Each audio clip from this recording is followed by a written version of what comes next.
பார்க்க போகிறோம் அப்படின்னு பார்த்தீங்கன்னா, பயிர்க்கடன் தள்ளுபடி செய்யக்கோரி விவசாயிகள் கண்டன ஆர்ப்பாட்டத்தில் ஈடுபட்டிருக்காங்க. மிக குறைவான அளவு தமிழகத்தில் பயிர்க்கடன் தள்ளுபடி மற்ற மாநிலங்களில் கம்பேர் பண்ணுறப்ப, கடந்த ஆட்சியில் கம்பேர் பண்ணுறப்ப, இப்போ தாவேகோட ஆட்சியில் பயிர்க்கடன் தள்ளுபடி அப்படின்றது விவசாயிகள் மத்தியில் பெரும் விவாத பொருளாக மாறியிருக்கு. இந்த பயிர்க்கடன் தள்ளுபடி அப்படின்றது என்ன, யாருக்கு இதை வழங்க போகிறாங்க, இப்போ கரண்ட்டில் எவ்வளோ தள்ளுபடி செய்ய போகிறாங்க என்பதை பற்றி வீடியோவில் முழுமையாக நம்ம பார்க்கலாம். ஸோ வீடியோவை பார்க்குறதுக்கு முன்னாடி நீங்கள் நம்முடைய சேனலை முதல் முறையாக பார்க்குறீங்க அப்படின்னா சப்ஸ்கிரைப் அண்ட் பெல்லை கிளிக் பண்ணி வச்சுக்கோங்க. ஸோ வாங்க வீடியோக்குள்ளே போகலாம். பயிர்க்கடன் தள்ளுபடி கோரி விவசாயிகள் கண்டன ஆர்ப்பாட்டத்தில் ஈடுபட்டிருக்காங்க. ஸோ கிட்டத்தட்ட கிருஷ்ணராயபுரம் தேசிய தென்னிந்திய நதிகள் இணைப்பு விவசாயிகள் சங்கத்தில் காவிரி ஆறு என பாசன பிரிவு விவசாயிகள் சங்கம் சார்பில் கிருஷ்ணராயபுரத்தில் ஆர்ப்பாட்டம் நடந்தது. தென்னிந்திய நதிகள் இணைப்பு விவசாயிகள் சங்க தலைவர் ஐயா கண்ணு அவர்கள் தலைமை வசித்து என்ன பேசினார் அப்படின்னு பார்த்தீங்கன்னா, தேர்தல் வாக்குறுதி அடிப்படையில் விவசாயிகளுடைய கடன்களை ரத்து செய்து மீண்டும் விவசாயிகளுக்கு பயிர்க்கடன் வழங்க நடவடிக்கை எடுக்க வேண்டும். மாநில அரசு தள்ளுபடி செய்யவில்லை என்றால் சென்னை தலைமை செயலகம் முன்பு விவசாயிகளை திரட்டி பெரிய அளவிலான போராட்டம் நடத்தப்படும் என்றும், மத்திய அரசு பெரிய நிறுவனங்களுக்கு தள்ளுபடி அறிவித்துள்ளது, ஆனால் விவசாயிகளுக்கு எந்தவிதமான தள்ளுபடியும் செய்யாமல் இருப்பது வேதனைக்குரியது. இவ்வாறு அவர் பேசினார்.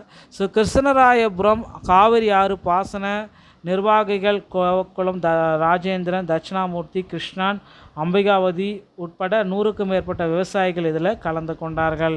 ஸோ விரைவில் இந்த விவசாய கடன் தள்ளுபடியை குறித்த ஒரு மிகப்பெரிய ஒரு அப்டேட்டை எப்போ வெளியிட போகிறாங்க அப்படின்றது தான் இப்போ கேள்விக்குறியாக இருக்குது. ஸோ வருகின்ற தமிழக பட்ஜெட், ஸோ ஆகஸ்ட் 5ஆம் தேதி முதல் தமிழகத்துடைய இடைக்கால பட்ஜெட்டு முதல்வர் விஜய் தலைமையில் ஸ்டார்ட் பண்ணுறாங்க. ஸோ இந்த டைமில் வந்து பார்த்திங்கன்னா இதில் விவசாய கடனை மாற்றி அமைக்க போகிறதுக்கு நிறைய வாய்ப்புகள் இருக்குது. ஆல்ரெடி வந்து பார்த்திங்கன்னா முதல்வர் விஜய் 75,000 நகை இந்த விவசாய கடன் வாங்கியிருக்கீங்க, பயிர்க்கடன் வாங்கியிருக்கீங்கன்னா 100% தள்ளுபடி, 75,000 ரூபாய்க்கு நீங்கள் மேலே வாங்கியிருந்தீங்கன்னா 50%, 35,000 மட்டும்தான் தள்ளுபடி அப்படின்ற மாதிரி ஒரு அறிவிப்பு போனதுனால விவசாயிகள் வந்து பார்த்திங்கன்னா ரொம்ப சோகத்தில் இருக்காங்க. ஸோ கண்டிப்பாக அவர்களுக்கு வந்து பார்த்திங்கன்னா 5 ஏக்கருக்குள்ளே அப்படின்னா முழுமையான தள்ளுபடியும், 5 ஏக்கருக்கு மேலே அப்படின்னா 50% தள்ளுபடியும், தேர்தல் வாக்குறுதிகளில் குறிப்பிட்டதை நிறைவேற்றுங்க அப்படின்ற கோரிக்கைகள் இருக்குது. ஸோ என்ன பண்ண போகிறாங்க அப்படின்றத நம்ம இன்னும் வரக்கூடிய மத்திய இந்த இடைக்கால பட்ஜெட், தமிழக இடைக்கால பட்ஜெட்டில் நம்ம எதிர்பார்க்கலாங்க.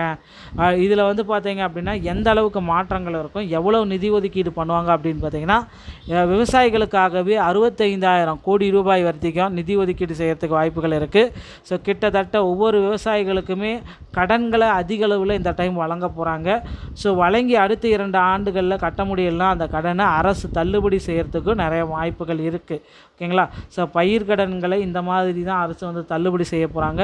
மீண்டும் வந்து மாற்றப்பட்ட தள்ளுபடி பட்டியல் அப்படின்றது வந்து பார்த்திங்கன்னா 3ஆம் கட்ட பட்டியல், அதில் 75,000லேருந்து 4 லட்சம் வரைக்கும் 100% தள்ளுபடியை வழங்கலாம் அப்படின்ற மாதிரி யோசனைகள் போயிட்டுருக்கு. முதல்வர் விஜய் அவர்கள் வந்து பார்த்திங்கன்னா அமைச்சர் கூட கூடி ஒரு நல்ல சுமூக முடிவுகளை எடுப்பார் அப்படின்றத நம்ம விரைவில் எதிர்பார்க்கலாங்க. ஸோ இந்த மாதிரி தகவல்களை நீங்கள் உடனுக்குடன் பெறணும் அப்படின்னு நீங்கள் நினச்சிங்கன்னா நீங்கள் நம்முடைய சேனலை ஒரு சப்ஸ்கிரைப் அண்ட் பெல்லை மட்டும் கிளிக் பண்ணி வச்சுக்கோங்க. மீண்டும் ஒரு நல்ல தகவலோடு நான் உங்களை சந்திக்கிறேன். நன்றி, வணக்கம்.